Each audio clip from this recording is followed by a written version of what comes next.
താൻ നടത്തിയ വിദ്വേഷ പരാമർശങ്ങൾ വിവാദമാവുകയും പ്രതിഷേധം ശക്തമാവുകയും പരാതികൾ കോടതിയിലേക്ക് എത്തുകയും ചെയ്തതോടെ വിശദീകരണവുമായി പ്രധാനമന്ത്രി നരേന്ദ്രമോദി എത്തിയിട്ടുണ്ട്.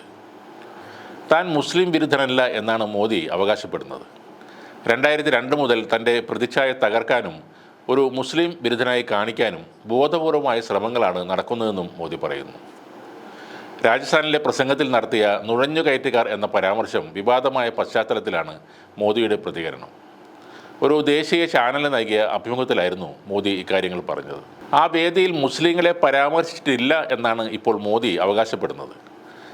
കോൺഗ്രസ് അധികാരത്തിലെത്തിയാൽ രാജ്യത്തിൻ്റെ സമ്പത്ത് നുഴഞ്ഞുകയറ്റക്കാർക്കും കൂടുതൽ കുട്ടികൾ ഉള്ളവർക്കും നൽകുമെന്നായിരുന്നു മുസ്ലിങ്ങളെ ഉദ്ദേശിച്ചുള്ള മോദിയുടെ പ്രസ്താവന. രാജ്യത്തെ സമ്പത്തിൻ്റെ ആദ്യ അവകാശികൾ മുസ്ലിങ്ങളാണെന്ന് മൻമോഹൻ സിംഗ് മുൻപ് വ്യക്തമാക്കിയ കാര്യം എടുത്തു പറഞ്ഞായിരുന്നു ഇത്തരത്തിലെ പരാമർശം. രാജസ്ഥാനിലെ ബൻസ്വാരയിൽ നടന്ന തെരഞ്ഞെടുപ്പ് റാലിയിലായിരുന്നു മോദിയുടെ ഈ വിദ്വേഷ പരാമർശം വന്നത്. രാജസ്ഥാനിൽ മുസ്ലിം സമുദായത്തിനെതിരെ അപകീർത്തികരമായ പരാമർശം നടത്തിയതിനു ശേഷം ഇതാദ്യമായാണ് മോദി ഈ വിഷയത്തിൽ വിശദമായി പ്രതികരിക്കുന്നത്. മുസ്ലിങ്ങളെ ധാരാളം കുട്ടികളുള്ള ആളുകൾ എന്ന് വിളിക്കേണ്ടതുണ്ടോ എന്ന ചോദ്യത്തിന് ഞാൻ മുസ്ലിങ്ങളെ മാത്രമാണ് ഉദ്ദേശിച്ചതെന്ന് ആളുകൾ കരുതുന്നത് എന്നെ ഞെട്ടിച്ചു. എന്തിനാണ് മുസ്ലിങ്ങളോട് അനീതി കാണിക്കുന്നത് എന്നായിരുന്നു മോദിയുടെ മറുപടി. ഞാൻ കുട്ടിക്കാലത്ത് മുസ്ലിം കുടുംബങ്ങൾക്കിടയിലാണ് ജീവിച്ചിരുന്നത്. എനിക്ക് ധാരാളം മുസ്ലിം സുഹൃത്തുക്കളുമുണ്ട്. എന്നാൽ 2002 ശേഷം എൻ്റെ പ്രതിച്ഛായ തകർക്കാനുള്ള ചില ശ്രമങ്ങൾ നടന്നു. ഇതാണ് മോദി പറഞ്ഞത്.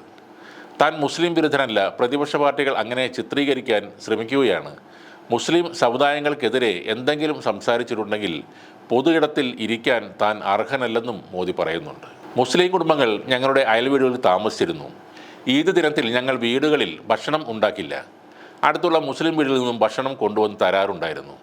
മുഹറം ദിനത്തിൽ ഞങ്ങളും ദുഃഖം ആചരിക്കുമായിരുന്നു എന്നാണ് മോദി പറയുന്നത്. മറ്റൊരു സംഭവം കൂടെ മോദി പറയുന്നുണ്ട്. അഹമ്മദാബാദിൽ വൈകുന്നേരം ആളുകൾ ഭക്ഷണം കഴിക്കാൻ പോകുന്ന മനേക് ചൗക്ക് എന്നൊരു സ്ഥലമുണ്ട്. ആ മാർക്കറ്റ് സർവേ ചെയ്യാനായി ഞാൻ ചിലരെ അയച്ചിരുന്നു. അവരിൽ ഒരാൾ എനിക്കെതിരെ സംസാരിച്ചപ്പോൾ അവിടുത്തെ കടയുടെ ഉടമസ്ഥൻ അയാളെ തടഞ്ഞു നിർത്തിക്കൊണ്ട് പറഞ്ഞു, മോദിക്കെതിരെ ഒരക്ഷരം മിണ്ടരുത്.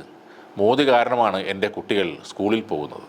ഇന്ത്യൻ മുസ്ലിങ്ങൾ തുടർച്ചയായി 3-ാം തവണയും താങ്കൾക്ക് വോട്ട് ചെയ്യുമോ എന്ന അടുത്ത ചോദ്യത്തിന് മോദി ഇങ്ങനെയാണ് പറഞ്ഞത്. രാജ്യത്തെ ജനങ്ങൾ എനിക്ക് വോട്ട് ചെയ്യുമെന്ന് ഞാൻ വിശ്വസിക്കുന്നു.